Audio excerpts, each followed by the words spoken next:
Hello mga ka-babes! Welcome back to my channel. For today's vlog, gusto ko lang i-share sa inyo at ipakita yung mga pera dito na ginagamit namin pambayad sa Doha, Qatar. Total, nandito naman na ako. Gusto ko lang syempre i-share din sa inyo. So yun, mag-start na tayo sa maliit. Meron silang tinatawag dito na 25 dirhams. Ewan ko kung nakikita nyo. Ayan yung tsura niya. Diyan sa Pinas, centavos ba tawag dun? Then, meron naman din na 50 dirhams. Ito yung tsura niya. So, yun. And then, may 1 riyal, 10 riyal, 5 riyal, 50 riyal, 500 riyal. Sorry mga ka-babes kasi hindi ko mapapakita sa inyo kung ano yung itsura ng 200 riyal dito sa Qatar kasi napapalit ko na siya. Pero don't worry, papakita ko na sa inyo yung itsura. Ito siya. So yun nga mga ka-babes.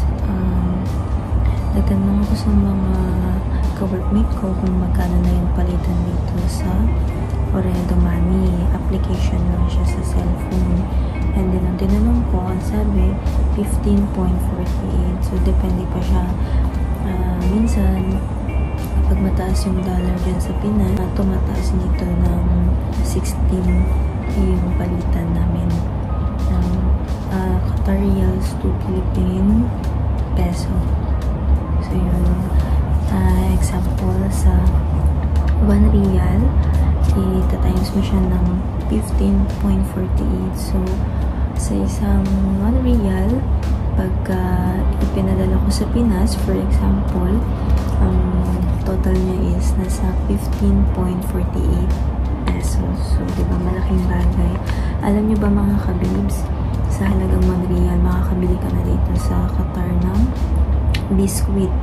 Diba? Diyan sa Pinas, magkano ang biskuit, diba? Mahal. Kaya yun.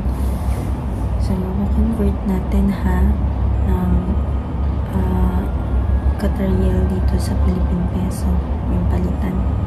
Yung sa Ooredoo Money ko kasi sa application sa cellphone ko, hindi na siya nagana. Hindi ko alam bakit. Kailangan ko ulit pumunta dun sa Ooredoo store para ipaayos. Kasi hindi rin ako napapaload. Kaya siguro ganun.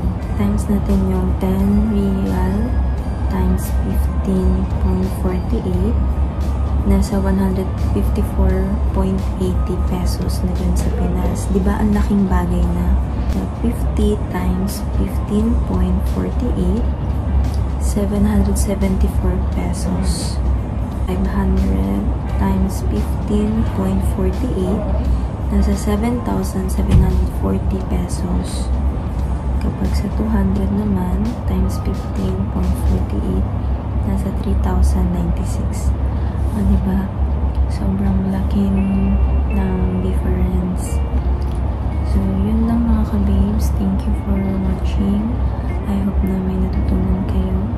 And see you sa mga susunod ko na vlog.